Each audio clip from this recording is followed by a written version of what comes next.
Okay, Trump is live. I am going to catch up. I'm going to start this over right now and catch up at 1.5 speed, 1.5x speed. Here we go. Wonderful event. We had fantastic talks, and thank you very much with your staff. He's the first foreign head of state to visit during our administration, and Bibi, I want to say it's an honor to have you with us. Over the past 4 years, the U.S. and the Israeli alliance has been tested more than any time in history. But the bonds of friendship and affection between the American and Israeli people have endured for generations, and they are absolutely unbreakable. They are unbreakable. I'm confident that under our leadership, the cherished alliance between our two countries will soon be stronger than ever. We had a great relationship. We had great victories together 4 years ago. Not so many victories over the past 4 years, however. In my first term, Prime Minister and I forged a tremendously successful partnership that brought peace and stability to the Middle East like it hadn't seen in decades. Together, we defeated ISIS. We ended the disastrous Iran nuclear deal, one of the worst deals ever made, by the way, and imposed the toughest ever sanctions on the Iranian regime. We starved Hamas and Iran's other terrorist proxies, and we starved them like they had never seen before. Resources and support disappeared for them. I recognized Israel's capital, opened the American embassy in Jerusalem, and got it built, by the way. Built it too, just not only designated it, but got it built at a price that nobody's seen for 40 years. We got it built. It's beautiful, all Jerusalem stone, right from nearby, and it's something that's very special. And recognized Israeli sovereignty over the Golan Heights, something that they talked about for 70 years, and they weren't able to get it, and I got it. And with the historic Abraham Accord, something that was really an achievement that was, I think, going to become more and more important because we achieved the most significant Middle East peace agreements in half a century, but the Abraham Accords in particular. And I really believe that many countries will soon be joining this amazing peace and economic development transaction. It really is a big economic development transaction. I think we're going to have a lot of people signing up very quickly. Unfortunately, for 4 years, nobody signed up. Nobody did anything for 4 years except in the negative. Unfortunately, the weakness and incompetence of those years, those past 4 years, the grave damage around the globe that was done, including in the Middle East, grave damage all over the globe. The horrors of October 7th would never have happened if I were president. The Ukraine and Russia disaster would never have happened if I were president. Over the past 16 months, Israel has endured a sustained, aggressive, and murderous assault on every front, but they fought back bravely. You see that, you know that. What we have witnessed is an all-out attack on the very existence of a Jewish state in the Jewish homeland. The Israelis have stood strong and united in the face of an enemy that has kidnapped, tortured, raped, and slaughtered innocent men, women, children, and even little babies. I want to salute the Israeli people for meeting this trial with courage and determination and unflinching resolve. They have been strong. In our meetings today, the Prime Minister and I focused on the future, discussing how we can work together to ensure Hamas is eliminated and ultimately restore peace to a very troubled region. It's been troubled, but what's happened in the last 4 years has not been good. I want to thank Prime Minister Netanyahu for working closely with my transition team, the Special Envoy Steve Witkoff, who's here somewhere. Steve? Stand up, Steve, please. What a job you've done. What a good job you've done. Proud of you. Done a fantastic job. National Security Advisor Mike Waltz. Thank you, Mike, for working so well with us. Thank you. We have, in addition, Marco Rubio, who is on the phone right now, listening to every single word that we say, and he's going to be great. And Pete, congratulations. And Scott, congratulations. I see you're here. And Caroline's been doing a great job. She's really probably talked about more than anybody here. She's done a fantastic job, and thank you very much, Caroline. We're proud of you. But we'll only be satisfied when all of these problems are solved, and we have the team to solve them, and that's going to happen. And it's going to happen, I think, very quickly. I also strongly believe that the Gaza Strip, which has been a symbol of death and destruction for so many decades and so bad for the people anywhere near it, and especially those who live there, and frankly, who's been really very unlucky. It's been very unlucky. It's been an unlucky place for a long time. Being in its presence just has not been good, and it should not go through a process of rebuilding and occupation by the same people that have really stood there and fought for it and lived there and died there and lived a miserable existence there. Instead, we should go to other countries of interest with humanitarian hearts, and there are many of them that want to do this, and build various domains that will ultimately be occupied by the 1.8 million Palestinians living in Gaza, ending the death and destruction and, frankly, bad luck. This can be paid for by neighboring countries of great wealth. It could be 1, 2, 3, 4, 5, 7, 8, 12. It could be numerous sites, or it could be one large site. But the people will be able to live in comfort and peace, and we'll make sure something really spectacular is done. They're going to have peace. They're not going to be shot at and killed and destroyed like this civilization of wonderful people has had to endure. The only reason the Palestinians want to go back to Gaza is they have no alternative. It's right now a demolition site. This is just a demolition site. Virtually every building is down. They're living under fallen concrete that's very dangerous and very precarious. They instead can occupy all of a beautiful area with homes and safety, and they can live out their lives in peace and harmony instead of having to go back and do it again. The U.S. will take over the Gaza Strip, and we will do a job with it too. We'll own it and be responsible for dismantling all of the dangerous unexploded bombs and other weapons on the site, level the site and get rid of the destroyed buildings, level it out, create an economic development that will supply unlimited numbers of jobs and housing for the people of the area. Do a real job, do something different. Just can't go back. If you go back, it's going to end up the same way it has for. That's interesting. Did he say that the U.S. is going to help rebuild Gaza? For 100 years.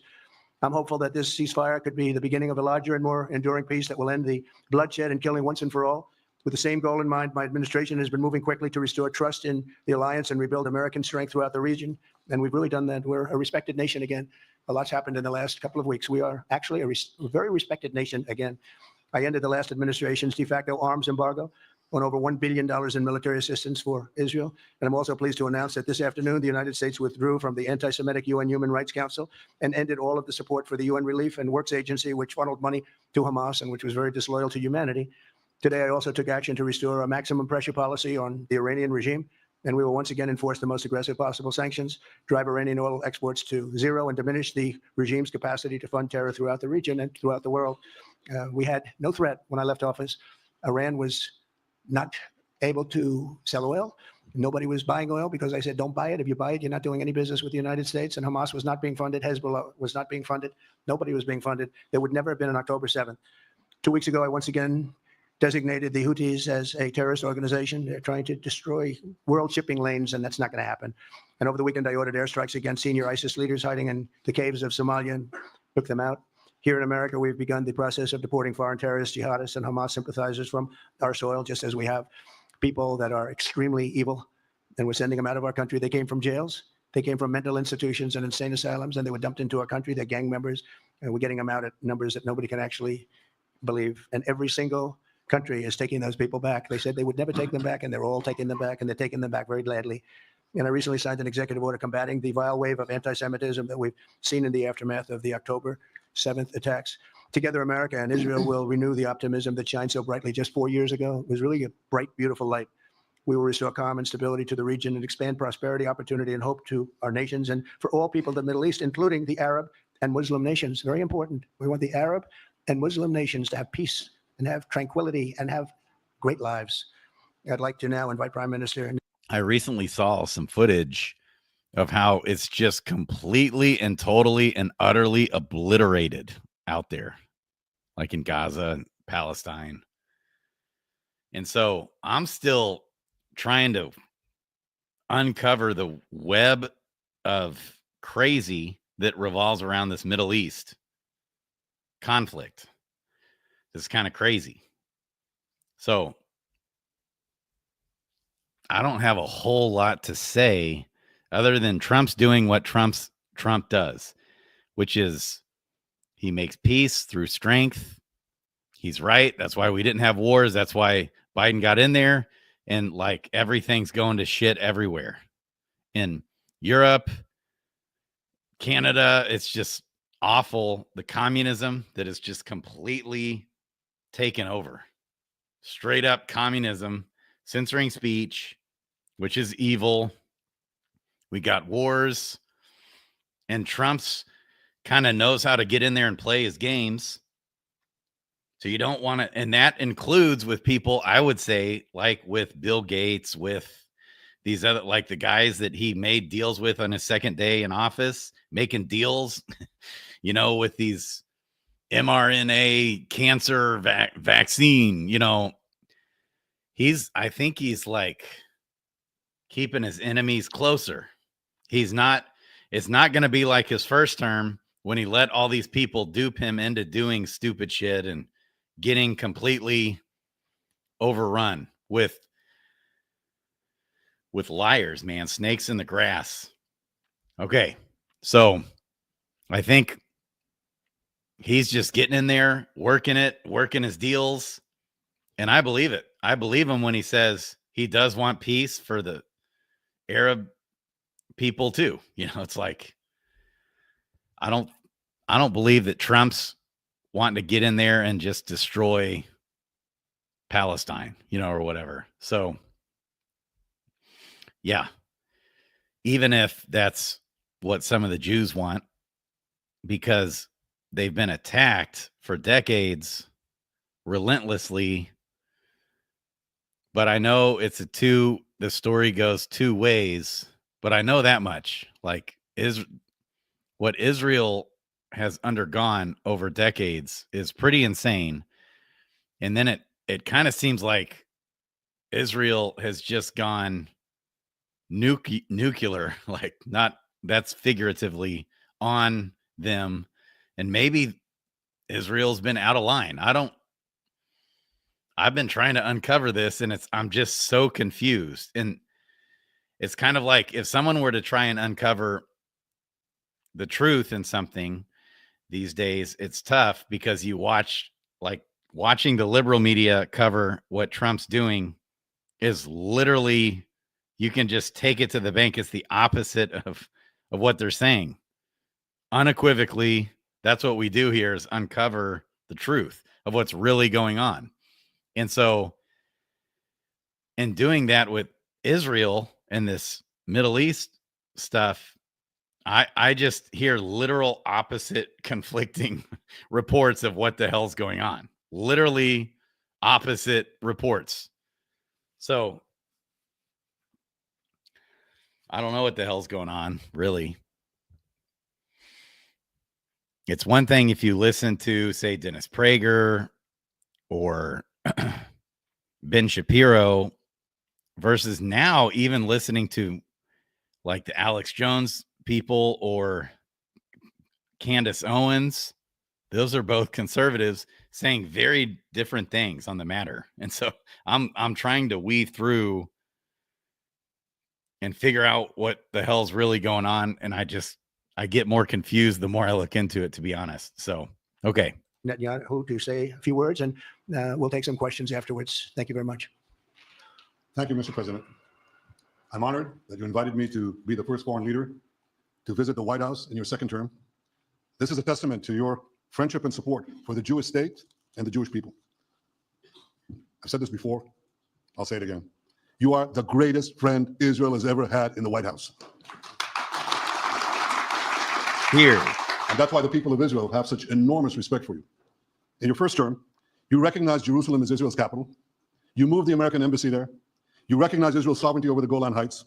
You withdrew from the disastrous Iran nuclear deal. I remember we spoke about it. You said, this is the worst deal I've ever seen. I'm elected. I'm walking out of it. That's exactly what you did. And I think it speaks loudly for just common sense, just looking at things and seeing them as they are.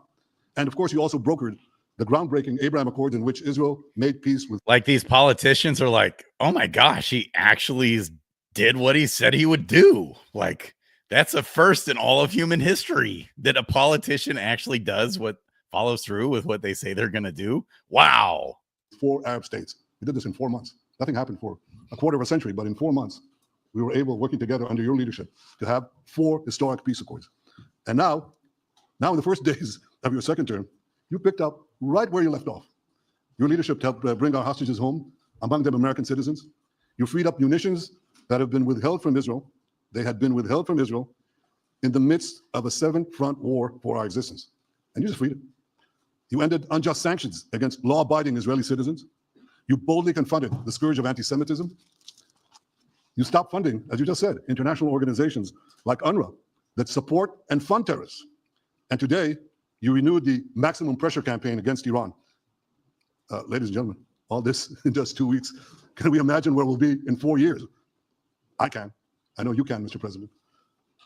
For our part, we in Israel have been pretty busy too. Since the horrendous October 7th attack, we've been fighting our common enemies and changing the face of the Middle East. On that infamous day, Hamas monsters savagely murdered 1,200 innocent people, including more than 40 Americans. They beheaded men, they raped women, they burnt babies alive. Yeah, so I've heard people say that he withdrew on purpose, knowing they would come and do that and like slaughter all these people. And he did that on purpose just to justify himself to go after and obliterate Palestine. So I've heard people say that. And so it's like, okay, how do we really get to the truth of things? I don't know. And they took 251 people hostage to the dungeons of Gaza. And after this worst attack on Jews since the Holocaust, Iran and its henchmen in the Middle East were absolutely ecstatic. Haniya praised the massacre. Sinwar said that Israel was finished. Nasrallah boasted that Israel was, here's what he said, as feeble as a spider's web. Well, Mr. President, Haniya is gone. Sinwar is gone. Nasrallah is gone. We've devastated Hamas. We decimated Hezbollah. We destroyed Assad's remaining armaments. And we crippled Iran's air defenses. And in doing this, we've defeated some of America's worst enemies. We took out terrorists who were wanted for decades for shedding rivers of American blood, including the blood of 241 Marines murdered in Beirut. We accomplished all this with the indomitable spirit of our people and the boundless courage of our soldiers. The Bible says that the people of Israel shall rise like lions, and boy, did we rise. Today, the roar of the Lion of Judah is heard loudly throughout the Middle East. Israel has never been stronger, and the Iran terror axis has never been weaker. But as we discussed, Mr. President, to secure our future and bring peace to our region, we have to finish the job. In Gaza, Israel has 3 goals: destroy Hamas's military and governing capabilities, secure the release of all of our hostages, and ensure that Gaza never again poses a threat to Israel. I believe, Mr. President, that your willingness to puncture conventional thinking that has failed time and time and time again, your willingness to think outside the box with fresh ideas will help us achieve all these goals. And I've seen you do this many times. You cut to the chase. You see things others refuse to see. You say things others refuse to say. And on after the jaws drop, people scratch their heads and they say, you know, he's right. And this is the kind of thinking that enabled us to bring the Abraham Accords. This is the kind of thinking that will reshape the Middle East and bring peace. We also see eye to eye on Iran. That's the same Iran. They try to kill us both. They try to kill you, Mr. President. They try through their proxies to kill me. We're both committed to rolling back Iran's aggression in the region and ensuring that Iran never develops a nuclear weapon. Mr. President, ladies and gentlemen, Israel will end the war by winning the war. Israel's victory will be America's victory. We will not only win the war, working together, we will win the peace. With your leadership, Mr. President, and our partnership, I believe that we will forge a brilliant future for our region and bring our great alliance to even greater heights. Thank you. Thank you very much, baby. Very nice. Thank you. JD Vance, everybody. JD, please, Vice President, stand up. He's been doing a good job. He's been working very hard on all things, but this in particular. We'll take some questions, please. Yes, ma'am. Go ahead, please. Go ahead. Yeah, go ahead. Can a normalization deal with Saudi Arabia be achieved without the acknowledgement of a Palestinian state? That question for you too, Mr. Prime Minister. And Mr. President, given what you've said about Gaza, did the U.S. send troops to help secure the security vacuum? So Saudi Arabia is going to be very helpful, and they have been very helpful. They want peace in the Middle East. It's very simple. We know their leader and their leaders very well. They're wonderful people, and they want peace in the Middle East. As far as Gaza is concerned, we'll do what is necessary. If it's necessary, we'll do that. We're going to take over that peace. We're going to develop it, create thousands and thousands of jobs, and it'll be something that the entire Middle East can be very proud of. But everybody feels that continuing the same process that's gone on forever, over and over again, and then it starts, and then the killing starts, and all of the other problems start, and you end up in the same place, and we don't want to see that happen. So by the United States, with its stability and strength, owning it, especially the strength that we're developing and developed over the last fairly short period of time, I would say really since the election, I think we'll be a keeper of something that is very, very strong, very powerful. So owning Gaza? I mean, is that what I'm hearing? Because I thought he said that earlier. Are we going to own Gaza now? That's interesting. He's just kind of saying, look, I'm tired of this. We're going to come in here and fix this and clean it up. That's what it sounds like. Interesting. That's really interesting. And very, very good for the area, not just for Israel, for the entire Middle East. Very important. And we'll, again, have thousands of jobs, and there'll be jobs for everyone, not for a specific group of people, but for everybody. Okay, please. I think peace between Israel and Saudi Arabia is not only feasible, I think it's going to happen. I think if we had another half a year in your first term, it would have already happened. True. Many more. I agree. Many more nations. I think you can't prejudge and pre-guess how we'll achieve it, but I'm committed to achieving it. I know the president is committed to achieving it, and I think the Saudi leadership is interested to achieve it. So we'll give it a good shot, and I think we'll succeed. Yeah, please go ahead.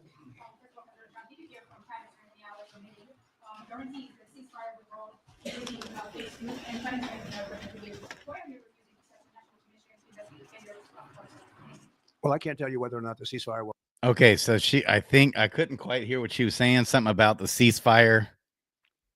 Okay. hold. We've done, I think, a very masterful job. We weren't helped very much by the Biden administration, I can tell you that. But we've gotten quite a few hostages out. We're going to get more out. But we're dealing with very complex people. And we are going to see whether or not it holds. We certainly want to have more come out. They've come out damaged in many ways, very damaged people. But they're going to get better, and they're going to be strong, and they're going to have a good life. And we hope to get as many as possible out. Whether or not it holds, I don't know. We hope it holds. We hope it holds. I think that at the appropriate time, which I think will enable us to really investigate what happens, what were the causes of the failures, by an independent commission that will be accepted by the majority of the people. We don't want it accepted by one half of the people and not the other. I think we should have it, and we should find out exactly what happened. I'm insisting on it. And believe me, it will surprise a lot of people when it happens. Kelly, go ahead. You are outlining something that is really quite striking tonight. You are talking about, thank you, Mr. President, Mr. Prime Minister. You are talking tonight about the United States taking over a sovereign territory. What authority would allow you to do that? Are you talking about a permanent occupation there, redevelopment? And Mr. Prime Minister, do you see this idea as a way to expand the boundaries of Israel and to have a longer peace, even though the Israeli people know how important that land is to you and your citizens, just as the space is inherited by the Palestinians as well? I do see a long-term ownership position, and I see it bringing great stability to that part of the Middle East and maybe the entire Middle East. And everybody I've spoken to, this was not a decision made lightly. Everybody I've spoken to loves the idea of the United States owning that piece of land, developing and creating thousands of jobs with something that will be magnificent in a really magnificent area that nobody would know. Nobody can look because all they see is death and destruction and rubble and demolished buildings falling all over. It's just a terrible sight. I've studied it. I've studied this very closely over a lot of months, and I've seen it from every different angle. And it's a very, very dangerous place to be, and it's only going to get worse. And I think this is an idea that's gotten tremendous, and I'm talking about from the highest level of leadership, gotten tremendous praise. And if the United States can help to bring stability and peace in the Middle East, we'll do that. Bibi? I mentioned again tonight our three goals. And the third goal is to make sure that Gaza never poses a threat to Israel again. President Trump is taking it to a much higher level. He sees a different future for that piece of land that has been the focus of so much terrorism, so many attacks against us, so many trials and so many tribulations. He has a different idea. And I think it's worth paying attention to this. We're talking about it. He's exploring it with his people, with his staff. I think it's something that could change history, and it's worthwhile. So Trump is just like, look, step aside. We're going to come in here and bring peace to the Middle East. Boom. This is a bombshell. I mean, this is wild. The U.S. now owns Gaza. That's my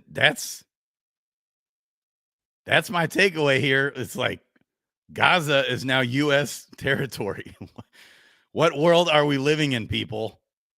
Really pursuing this avenue. Yeah, please go ahead. Go ahead. Can you hear me? Yeah. I'm rebuilding Gaza again.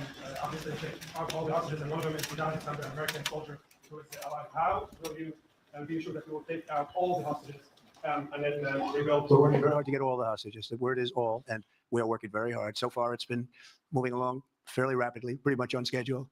I'd love to have them all out at one time, but we're taking them out, and tomorrow more are being released, and over the days more, and then we'll go into a phase 2. But we'd like to get all of the hostages, and if we don't, it will just make us somewhat more violent. I will tell you that, because they would have broken their word. Mr. Witkoff and his entire group have been working 24 hours around the clock, and they want them out, and promises have been made to them, and we'll see whether or not those promises will be kept. But we want all the hostages. That's right. How much time do you think it will take? Do you support Israeli sovereignty against some areas which many believe is biblical homeland for the Jewish people? Well, we're discussing that with many of your representatives. You're represented very well, and people do like the idea, but we haven't taken a position on it yet. But we will be we'll be making an announcement probably on that very specific topic over the next 4 weeks. Go ahead, please. You just said that you think all the Palestinians should be relocated to other countries. Does that mean that you do not support a two-state solution? It doesn't mean anything about a 2-state or 1 state or any other state. It means that we want to give people a chance at life. They have never had a chance at life because the Gaza Strip has been a hellhole for people living there. It's been horrible. The Hamas has made it so bad. so bad, so dangerous, so unfair to people. And by doing what I'm recommending that we do, it's a very strong recommendation, but it is a strong recommendation. By doing that, we think we're going to bring perhaps great peace to long beyond this area. And I have to stress, this is not for Israel. This is for everybody in the Middle East, Arabs, Muslims. This is for everybody. This would be where they can partake in terms of jobs and living and all of the other benefits. And I think it's very important. It just doesn't work the other way. You know, you can't keep trying. They just has been going along for so many decades. You can't even count. You just can't keep doing. You have to learn from history. You can't keep doing the same mistake over and over again. Gaza is a hellhole right now. It was before the bombing started, frankly, and we're going to give people a chance to live in a beautiful community that's safe and secure. And I think you're going to see a tremendous outflowing of support. I can tell you, I spoke to other leaders of countries in the Middle East, and they love the idea. They say it would really bring stability, and what we need is stability. Yes, sir, please. Go ahead. Thank you. Are you still committed to imposing sanctions on the ICC, despite the move being stalled in the Senate? And please, a question for the Prime Minister as well. The President has been very clear about his desire to achieve a deal with Saudi Arabia. How do you settle this if Israel is required to renew the war against Hamas in the future? Go ahead, Bibi. I think everybody understands that just as the president fought and defeated Al-Qaeda and ISIS, that we can't leave Hamas there because Hamas will continue the battle to destroy Israel. They'll do, you know, when in this temporary ceasefire, one of the leaders comes out, you know what he says? We're going to do October 7th again, except we'll do it bigger.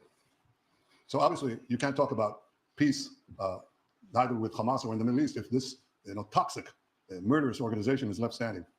Any more than you could make peace in Europe after World War II, if the Nazi regime was left standing and the Nazi army was left standing. You want a different future? You got to knock out the people who want to destroy you and destroy peace. That's what we're going to do. I think that will also usher in, actually, the peace with Saudi Arabia and with others. And I think there'll be others too. Yes, ma'am. Go ahead. As our expectations from you. Do we have any plan to change Afghanistan situation? Are you able to recognize Taliban? Because I'm an Afghan journalist, Afghan Suffolk woman. Any comment about Afghanistan? What's your future plan for Afghan people, especially I Afghanistan? have a little hard time understanding you. Where are you from? She's asking about Afghanistan. So are you going to help Afghanistan?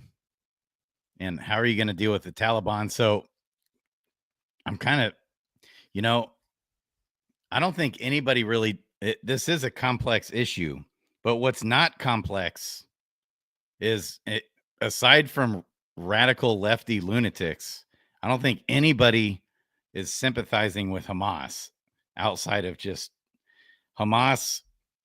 I don't think that's even in question. He's just evil, dictator, awful, terrible, terrible evil is going on under him. And a tyrant as it get to just evil, hardcore. Now, maybe we've just been programmed to think that, but I don't think that's too much of a question. I know a lot of people that have been out there. I mean, I almost joined the Israeli army a decade ago because I was so outraged with the human trafficking, the human sex trafficking in some of the areas in the Middle East. So, anyways. Oh, actually, it's a beautiful voice and a beautiful accent. The only problem is I can't understand the word you're saying. But I just say this, good luck. Live in peace. Go ahead, please. That's okay. Yeah, please. You said earlier today that it was tough for you to implement these sanctions on Iran, but you did indicate that you were willing to negotiate with them. What would that look like, and are you in conversations with them? And the same for the Prime Minister. So she asked, what are these sanctions in Iran? And like, what are the negotiations? She asked something like that. Hated doing it. I want Iran to be peaceful and successful. I hated doing it. I did it once before, and we brought them down to a level where they were unable to give any money. They had to survive themselves, and they had no money. They were essentially broke, and they had no money for, as I said, Hezbollah. They had no money for Hamas. They had no money for any form of terror. The 28, if you call it the 28 sites of terror, they had no money for any of it. They had to do their own and focus on their own well-being. And I hated to do it then, and I hate to do it just as much now. And I say this to Iran, who's listening very intently. I would love to be able to make a great deal, a deal where you can get on with your lives and you'll do wonderfully. You'll do wonderfully. Incredible people, industrious, beautiful, just an unbelievable group of people in Iran. And I know them well. I have many friends from Iran and many friends that are Americans from Iran, and they're very proud of Iran. But I hated to do it, just so you understand. And I hope we're going to be able to do something so that it doesn't end up in a very catastrophic situation. I don't want to see that happen. I really want to see peace, and I hope that we're able to do that. They cannot have a nuclear weapon. It's very simple. I'm not putting restrictions.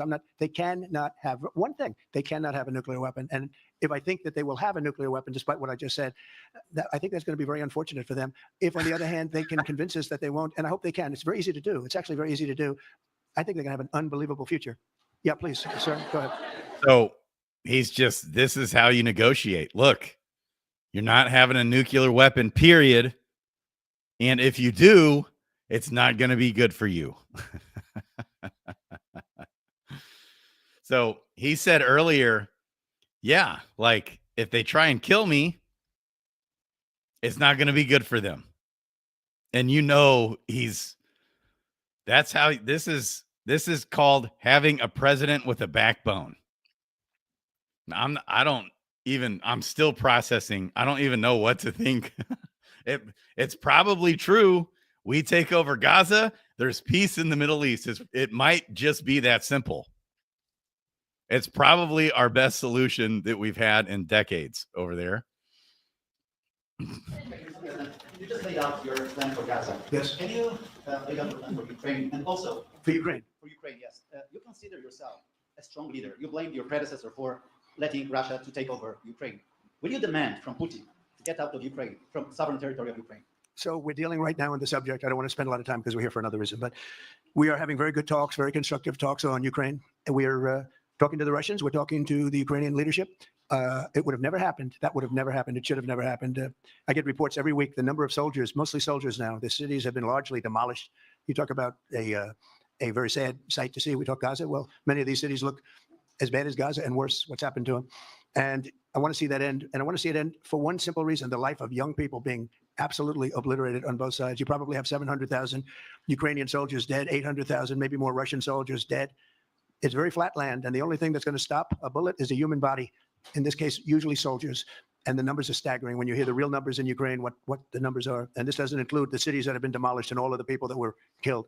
So I want to see it stopped. We're having very good talks, and I think we're going to get it. I think something. And by the way, speaking of Ukraine, USAID, okay, there was just another tweet that went out that it's like, we've demanded, thank God, that USAID, all their payments are shut down immediately, which is glorious because they're an evil criminal organization who, by the way, are very much behind this war. The US, the EU, the UN, and Canada is behind the war with Russia and Ukraine.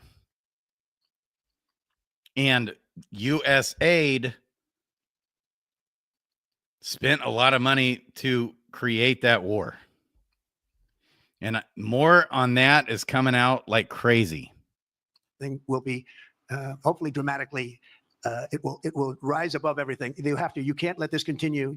This is an absolute slaughter that's taking place on the beautiful farmlands of Ukraine, and we have to stop it. We can't let this continue. It is a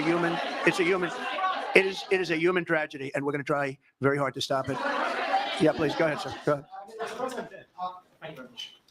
Mr. President, what's your view about continuing Abbas hold in all the regional changes you want to do? And the question for the Prime Minister, what's your view on President Trump wanting to reach a deal with Iran and not a much more active military stance? Go ahead, baby. Go ahead.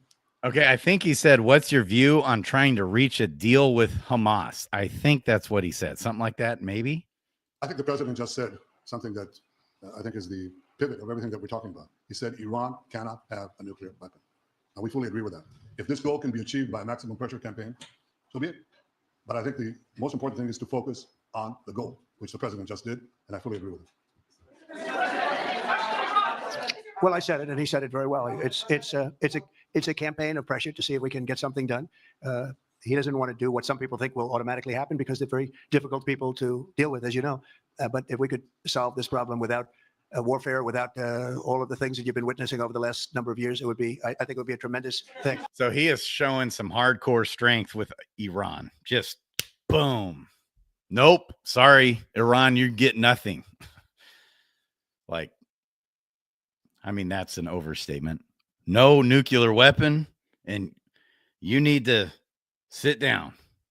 or we will deal with you. So he has taken the strong front. Now, this is where Trump is good because nobody can ever seem to get them to back down. I mean, this is like strength. This is part, I think, of his negotiation tactics here. This is how you make a deal with Iran. Right here. I mean, and they literally respect this being talked to like this. They respect the strength. They don't want some pussyfooter to come in and be all diplomatic. They don't even want to hear it. They want to really sit down at the table, real talk. Here's the deal. They actually respect that in their culture. That's how they want it to be. And so this is maybe, I think, the best chance for peace in the Middle East, honestly. That's my thoughts so far. I'm still processing. Go ahead, please. Do you have any plans to visit Israel? To visit where? Oh, well, I love Israel. I will visit there, and I'll visit Gaza, and I'll visit Saudi Arabia, and I'll visit other places all over the Middle East. The Middle East is an incredible place, so vibrant, so it's just one of the really beautiful places and with great people. And I think a lot of bad leadership has taken place in the Middle East that's allowed this to happen. It's just terrible. And that includes on the American side, by the way. We should have never gone in there a long time ago, spent trillions of dollars and created so much death. So that includes Americans. But yeah, I'll be visiting a lot of different places in the Middle East. I've been invited everywhere, but I will be visiting some, yeah. Okay. Let's go. Caitlin, go ahead. Thank you so much, President Trump. Caitlin, Just to go follow ahead. up on what you were saying there. Say it, go ahead, Just please. to follow up on what you were saying about the Gazans leaving Gaza, going to other countries. One, where exactly are you suggesting that they should go? And two, are you saying they should return after it's rebuilt? And if not, who do you envision living there? I envision. Okay, so she said, where are these people going to go? Are you saying they need to return back somewhere else besides Gaza? Or are you saying you're going to rebuild Gaza and leave them there? I think that's something like that was her question. The world, people living there, the world's people. I think you'll make that into an international, unbelievable place. I think the potential in the Gaza Strip is unbelievable. And I think the entire world, representatives from all over the world will be there, and they'll live there. Palestinians also. Palestinians will live there. Many people will live there. But they've tried the other, and they've tried it for decades and decades and decades. It's not going to work. It didn't work. It will never work. And you have to learn from history. History is, just can't let it keep repeating itself. We have an opportunity to do something that could be phenomenal. That is a good, it is a really good, strong message. He's saying everybody's going to be welcome in Gaza. We're going to rebuild it and make it an amazing place to go visit. Everybody in the world's going to be there. Look, what we've been trying to do in Gaza hasn't worked. All right, I'm putting my foot down. Here's what we're going to do. Let's go. Sounds pretty, I don't know. Sounds pretty good to me. And I don't want to be cute. I don't want to be a wise guy, but the Riviera of the Middle East, this could be something that could be so bad. This could be so magnificent. But more importantly than that is the people that have been absolutely destroyed that live there now can live in peace in a much better situation because they're living in hell. And those people will now be able to live in peace. We'll make sure that it's done world class. It'll be wonderful for the people. Palestinians mostly we're talking about. And I have a feeling that despite them saying no, I have a feeling that the king in Jordan and that the general president, but that the general in Egypt will open their hearts and will give us the kind of land that we need to get this done. And people can live in harmony and in peace. Thank you all very much. Thank you. Thank you very much. Thank you. I believe him. I believe it. He gets things done. He always proves it. And of course, you're going to have the lefty lunatic terrorist news organizations, the American terrorist news organizations saying all kinds of nonsense about this. So just be ready. He literally cannot do any worse than what has already been played out there for decades. So it's a low bar to improve how things have gone down out there. So he might turn that into like the next Dubai. That would not surprise me at all. Okay.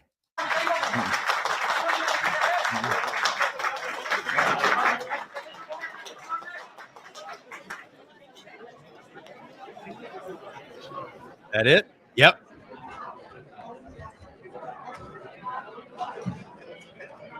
Okay. I mean, talk about bombshell central. Talk about bombshell central. What the heck? Wow. Well, I still don't fully know what to think about all this, but it's a hell of a lot better solution and potential for good things to happen in the Middle East and peace and this, that, and the other than whatever the hell else we've been doing over the past several decades. So let's hope for the best. I might come back later, guys. I'm still catching up. There's so much going on. USAID's got to go. They're evil, corrupt, and the left-wing news media, evil, corrupt. They're evil. They're straight up terrorist organizations. I mean, it's clear for all to see. They are a terror organizations is the left-wing media. It's so bad. These lefties, it's like, it's beyond bad. They're owned. It's so much corruption keeps coming out. They cover it up, and they don't even hold back the lies. It's just full-blown lies. They don't even try to do half truths. They lie about everything. They literally don't want the truth. They don't want the American people. They don't want taxpayers to see where their tax money is actually being spent. They come up with any narrative and do everything they can so that you stay in the dark as to where our tax dollars are actually going. And even when it's exposed, sorry, the cat's out of the bag. It's exposed. The evil shit that's been going on with our tax dollars, including funding human trafficking out of Guatemala, overthrowing elections such as Guatemala, Haiti, Cuba, Vietnam, several countries all over the place, including Ukraine, in evil ways. And I mean, USAID, the cat's out of the bag. It's a fact. They were funding COVID as a bioweapon. They lie and cover it up, and then they lie again and cover that up. And even when the cat's out of the bag, they still persist on just bold-face, 100% lying about everything. And so don't be a dumb sheep and follow the left-wing media, period. Don't. Actually look into things yourself. It's not that hard anymore. All you have to see is you just open your eyes and see what's going on. It's actually being exposed where the USAID money is going. Endless corruption in our government spending to trillions of dollars, the most irresponsible, insane, evil stuff we could imagine. It's awful. It's evil. And they cover it up.